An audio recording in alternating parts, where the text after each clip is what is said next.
Hello dear students, welcome to this video lecture on session 41. There are two important objectives in this session which we have to focus. The first one is to understand the plays by William Shakespeare, and we will also be trying to understand the structure and theatrical performance of Shakespearean plays. So William Shakespeare, his name is like synonym to English literature. He was born in Stanford upon Avon, England in the year 1564. He was the son of a prominent town official, and you should know that he lived in the reign of Queen Elizabeth, that is 16th century. So he moved to the city of London in the year 1591, and he became an actor. Before he became a playwright, he was an actor, and he worked with Lord Chamberlain's company of players known as the King's Men. So, if we try to look into the works of Shakespeare, first let us try to understand his contribution towards the field of poetry. So, Shakespeare is known or is famous for his sonnets. He has written 154 sonnets. So, as you all know, sonnet is a lyric poem of 14 iambic pentameter lines arranged according to a particular rhyme scheme. And generally, the rhyme scheme of Shakespearean sonnets it follows like this: A B A B, C D C D, E F E F, and G G G. So his sonnets were first published in quarto form in the year 1609. Earlier they were circulated in the form of manuscript, but they were first published in print form in the year 1609 by Thomas Thorpe. So remember this information for your competitive examinations. And the quarto edition is dedicated to a person who is known as Mr. W.H. So this reference is very significant because 154 sonnets of Shakespeare, they can be grouped into two parts on the basis of to whom he has addressed these sonnets. The first group of sonnets are addressed to his best friend, who is known as Mr. W.H. and some of the interpretation is like this, that he is known as Earl of Southampton, and the other group of sonnets are addressed to his lady love, dark lady. So here I have given you a table where you can get historical details about Shakespearean plays. Shakespeare has written 37 plays, and these plays can be grouped into three parts: histories, comedies, and tragedies. So if you go through the table, you will be able to understand, analyze different genres of Shakespearean plays, or different types of Shakespearean plays, and specific historical period in which they were written and to which particular category they belong to. So Shakespearean plays, they were first published as first folio in the year 1623. Remember this year and what I am going to explain in this particular slide, because this is like a frequently asked question in many competitive examination. So it was published in the year 1623 as the first folio, and it was originally titled as Mr. William Shakespeare's Comedies, Histories, and Tragedies. And it was compiled by two important personas, Mr. John Heminges and Henry Condell. And this was the first collected edition of his plays. And you must also know that only 36 out of 37 plays, 36 plays were included in the first folio, and Pericles was the only play which was not included in the first folio. So if we try to understand the structure of Shakespearean plays, they normally follow this particular pattern. So in Act 1, if you read most of Shakespearean plays, they are divided into 5 acts. So in Act 1, which serves as an introductory one, we have this concept of exposition, where the audience will be getting background information which is necessary to understand the story and to understand the motives of the protagonist, the hero, the antagonist, the villain, and the basic conflict and the setting in which the play is taking place. And generally this Act 1 ends with an exciting moment which leaves audience wanting more.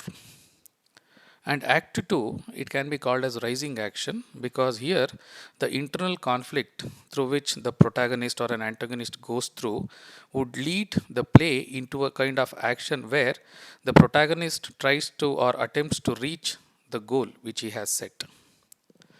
So Act 3, it serves like climax. Climax here does not mean it is the end of the play.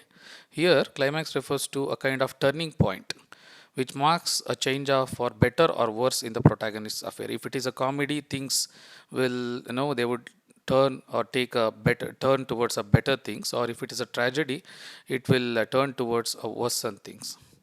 So here you can see a kind of hamartia, so the term which is used in Greek theater, where the protagonist commits a mistake knowingly or unknowingly, which would further leads into his fall. So that is what you see in Act 4, which can be called as falling action. You have a turning point where, because of the hamartia or a tragic flaw committed by the protagonist, it will lead to a falling action, and the conflict unravels with the protagonist winning or losing against the antagonist. So the Act 5, which serves as a resolution, which we call as denouement. Denouement refers to a conclusion.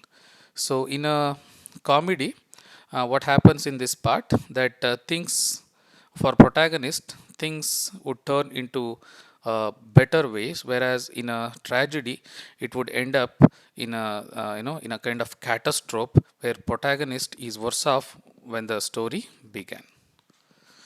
So when we look into the history of Shakespearean theatre, which is also known as Elizabethan theatre, we all know that Shakespeare wrote his plays in the 16th century in the reign of Queen Elizabeth I.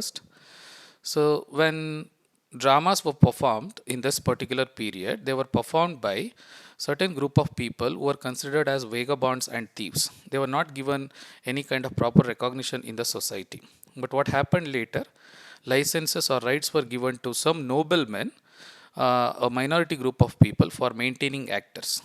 So because of this thing, acting troops, they came into existence.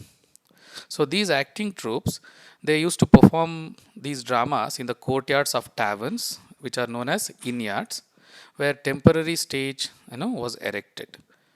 So the first permanent theater, so when things were going on like this, when the drama was performed in a temporary stage, one important information we have to remember here is that the first permanent theater was built by a person named James Burbage, and he called it as the theater.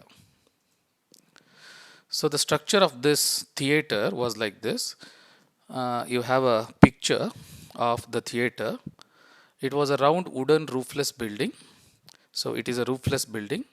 There were 3 galleries of seats. So there was a kind of a strata which was maintained, and the pit, the downward part of the stage, of the where audience were made to sit, it costed a penny, very small, meager amount. And the main stage was 40 feet wide, and it was 27 feet projection into the pit.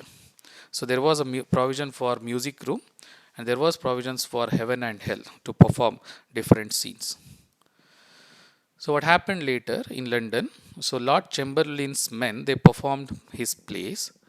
In 1590s, the London theatre scene was unsettled because of this great bubonic plague. It's a very significant incident in the history of England, which changed several things. So what happened later in the year 1594? These Lord Chamberlain's men performed in the theatre. They performed in the theatre built by James Burbage. In the year 1597, it's a very significant year because there was a dispute between Puritans and landlords, which led to the dismantling of the theatre in the year 1597.